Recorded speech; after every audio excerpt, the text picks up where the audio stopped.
जब अचानक ही घर पर पहली बार इनसे मिलना हुआ, तभी हमको यह मन ही मन पसंद आने लगे, मगर उधर से क्या है वह पता नहीं था। मन बहुत बेचैन था। दीदी को बोला चलो मार्केट चलते हैं। मुझे लग रहा था आज लगता है कि शायद आग दोनों तरफ लगी थी। हम मार्केट में गए तो यह भी दोस्तों के साथ थे, मार्केट में घूम रहे थे।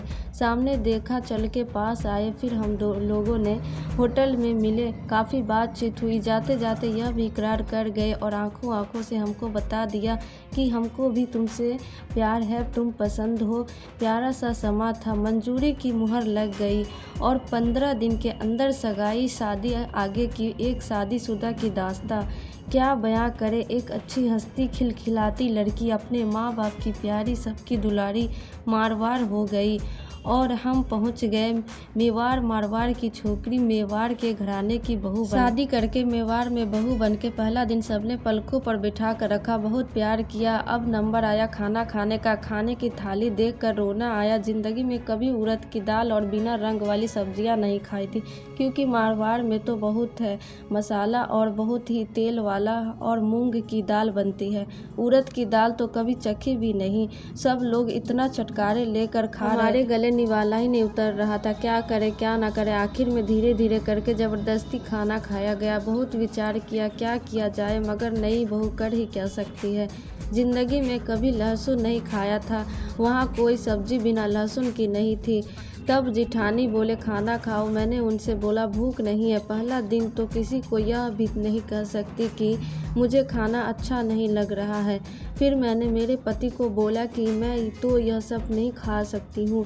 वो बोले अभी तुम सही से खाना खा लो, बाद में जो खाना चाहती हो वो खा लेना, मगर अभी मेहमान है तो अभी कुछ मत कहो कि मैं यह नहीं खा सकती हूँ, नहीं तो बात बनेगी। जैसे तैसे करके 2-3 दिन निकले। फिर रसोई करने का वक्त आया। मैंने तो कभी अपनी ज़िंदगी में गैस और स्टोव और सिगरी के सिवाय काम नहीं किया, मगर वहाँ रसोई में चूल्हा देखकर होश उड़ गए। अब क्या करूँ मैं, स्टोव भी नज़र नहीं आ रहा था। चूल्हे पर रोटी बनानी थी। मेरी तो 1-2 नहीं, सभी रोटियाँ जल गई। मेरी जिठानी मेरी मदद में आई और उन्होंने रोटियाँ बनाई। ऐसे ही 2-4 दिन और निकल गए। वह चूल्हे के पास काम करती और मैं उनकी मदद करती। धीरे धीरे मैंने चूल्हे पर काम करना सीख लिया और वहाँ के खाने को भी खाना सीख लिया। मन में कहा यही रहना है तो अपनी दिनचर्या भी बनानी पड़ेगी और सब पसंद भी करना पड़ेगा। तो मैंने मेरी दिनचर्या में दिन का 1 घंटा सोना और बुक पढ़ना कुछ भी शामिल करा। इस सब में किसी के बोलने की परवाह नहीं करी और इसी तरह मेरी ज़िंदगी चल निकली, शांति से चल रही है।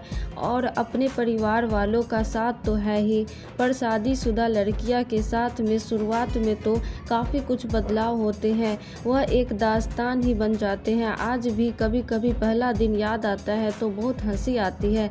आज तो उड़द की दाल अच्छी लगने लगी है, लहसुन भी बहुत अच्छा लगता है, मगर उस दिन तो क्या हाल था मेरा दिल ही जानता।